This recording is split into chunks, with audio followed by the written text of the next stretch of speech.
এই ভিডিওতে আমি দেখাবো কিভাবে দুইটি পলিগন মেশকে অ্যাটাচ করা যায়।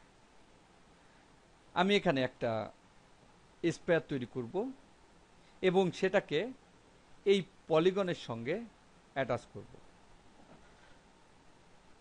প্রথমেই এটার অবস্থান আমি একদম মাঝে নিয়ে আসি, এটা নির্বাচন করে এখানে মুভ টুলে ক্লিক করি এবং এখানে এক্স অক্ষ 0, ট্যাব ওয়াই অক্ষ 0 এবং জেড অক্ষ 0 করে দেই।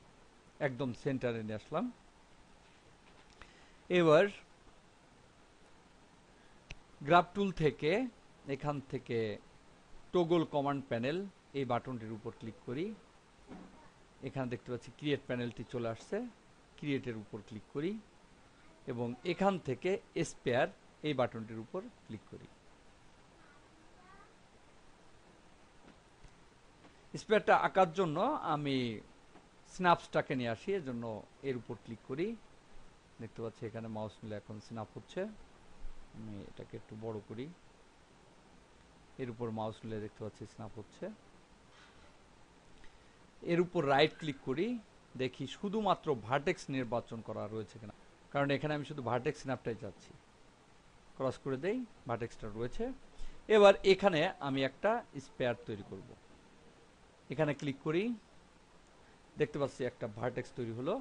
এবার কমান্ডটি বাদ দেওয়ার জন্য বাম পাশে এখানে রাইট ক্লিক করি, দেখতে পাচ্ছি বাদ হয়ে গেল।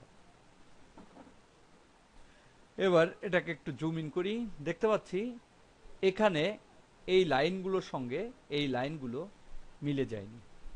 আমি এখান থেকে স্ন্যাপটা বাদ দেই, দেখতে পাচ্ছি লাইনগুলো মেলেনি,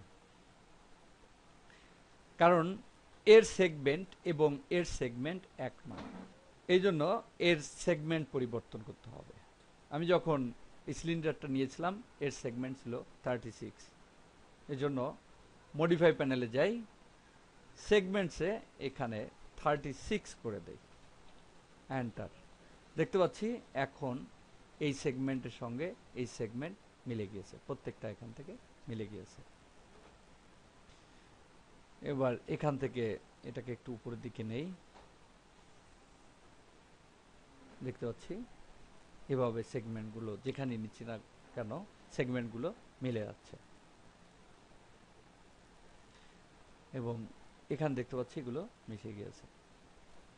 এবার এখানে স্পেয়ারের রেডিয়াসটাকে বৃদ্ধি করি এবং এটাকে আরেকটু উপরের দিকে নিয়ে যাই,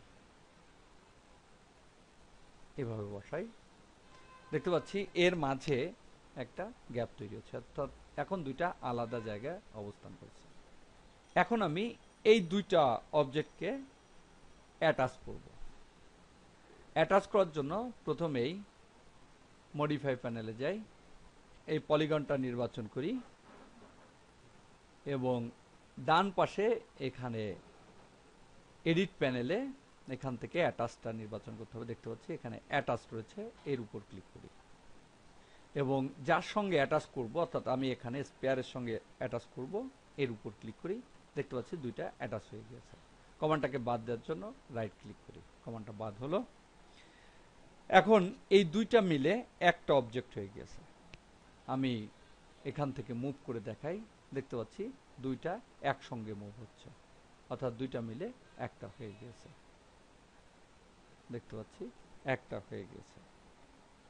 এই বাটনটি এখান থেকে রাইট ক্লিক করে শো প্যানেল, জিওমেট্রি অল, এটা ক্লিক করি। এখানেও দেখতে পাচ্ছি অ্যাটাচ বাটনটা রয়েছে, অর্থাৎ এখান থেকে অ্যাটাচটা নেওয়া যায় অথবা জিওমেট্রি অল এই প্যানেল থেকেও অ্যাটাচটা নেওয়া যায়, দুইটার একই কাজ। এভাবেই একাধিক অবজেক্টের সঙ্গে অ্যাটাচ করে একটা অবজেক্ট তৈরি করা যায়।